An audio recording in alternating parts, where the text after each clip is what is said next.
Hello, Turning Point. This is Mike Wegge sharing with you a thought of the day, and it comes from my lifelong mentor, Andy Fleming, and his thoughts about our suffering.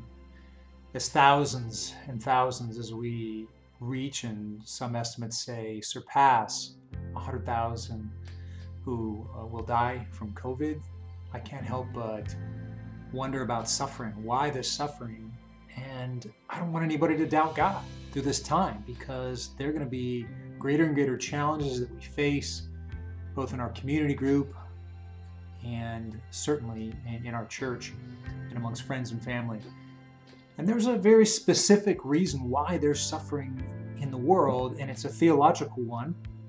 I want to take us back in time to think about that, a time when the innocent did not suffer like they are today. Before Adam and Eve sinned, think about it, they had no need for mercy the way we do today. The moment God chose after their sin to defer their punishment. Yes, they left the garden, but to allow them to continue without true justice for their sin, yeah, they died spiritually, but he called them out after their sin and began to build a relationship with them and humanity until now. And in that moment, the guilty went unpunished. Yes, disciplined, but eternal consequences were deferred. And God's mercy, therefore, is a form of injustice. And forgiveness is a gift. And the law of love commits an injustice against self because it says you're forgiven. It's not earned, it's a gift.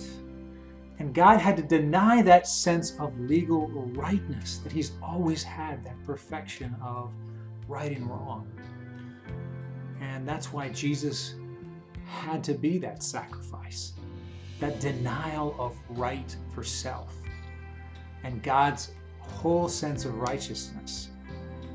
Because the moment the guilty went unpunished, sinners continued in the world and continued living, and that meant we are born into a world that's unjust, full of suffering.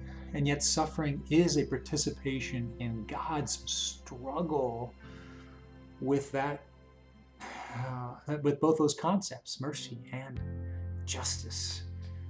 And the alternative, the idea is that the alternative is to no suffering is no mercy.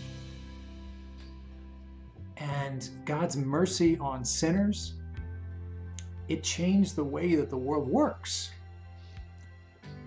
And injustice became a principle of this world after Adam and Eve. And suffering of the innocent is a reminder of how God's participating with us still and with humanity as injustice just rages in this world. And I believe he suffers in a way that we don't even understand. I love you, wanted you to think about this. Hope this helps you the way it's just blown my mind. Thank you.